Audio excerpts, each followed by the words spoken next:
Hello, slightly different angle and quality, but I am doing a video showing you my broadcasting setup. So the one thing straight off that I can't show you is normally I will have my phone hooked up with this USB to sit here on my studio monitor, and that's the angle that you'll see in all the streams. Moving over to this secondary monitor that I have right here underneath my MIDI keyboard, you can see the place that my camera would normally be, and the feed from the camera would be there, but obviously I'm recording with my camera at the moment.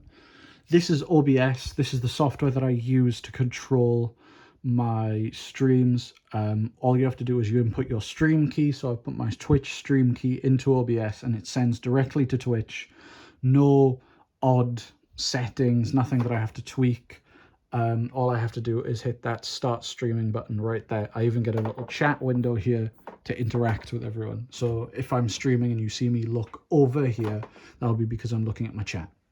So looking at this, you can see these are my levels. This one is my microphone, which is this. This is a Rode NT1A that I have set up running into my Complete Audio 6 sound card here, which is hooked up to a Mac Mini, which is behind the monitor.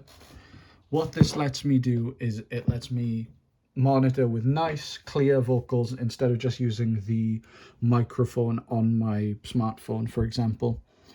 But it also lets me monitor my own voice via this little control, which lets me monitor the input as well as what's coming into here via the computer. So it just lets me listen to this direct signal and the computer, which is really nice.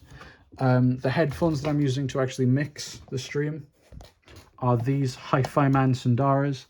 These are planar magnetic open back headphones. So planar magnetic means instead of having a standard driver that vibrates from the middle and outwards and vibrates every single thing, this has a sheet of plastic with small copper traces that all vibrate at different frequencies that generate the whole sound, meaning that I get a lot of clarity between frequencies in comparison to a standard headphone. And these also have a much bigger bass extension thanks to that. The open-backed element of them means that I also have a much larger stereo image. It does mean that the room has to be quiet, but luckily I live in a rather quiet place, so it's beneficial to have them, really. There's not much of a downside to them. The way that I get my audio from the sound card into OBS is I have it set up and routed so that Logic will send into a multi-output device.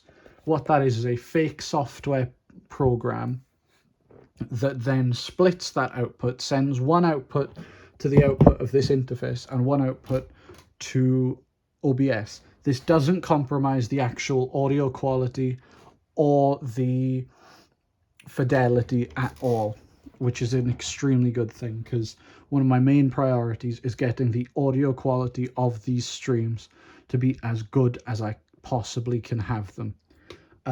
Yeah, that's my streaming setup.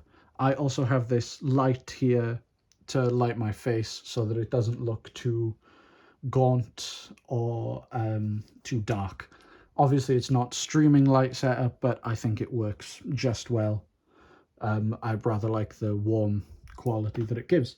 Oh, one last thing. These monitors are not on for the streams. They don't generate any sound during the streaming. This isn't the most beneficial thing. I wish I could stream and use my monitors, but because of the placement of my microphone, it means that there would be ridiculous feedback problems and it would make the stream unbearable for the people watching. So I hope you understand why I can't use them. But yeah, that's my streaming setup. It's a rather simple setup, if I'm going to be totally honest. Yeah, thanks for watching. Thanks for looking through my research.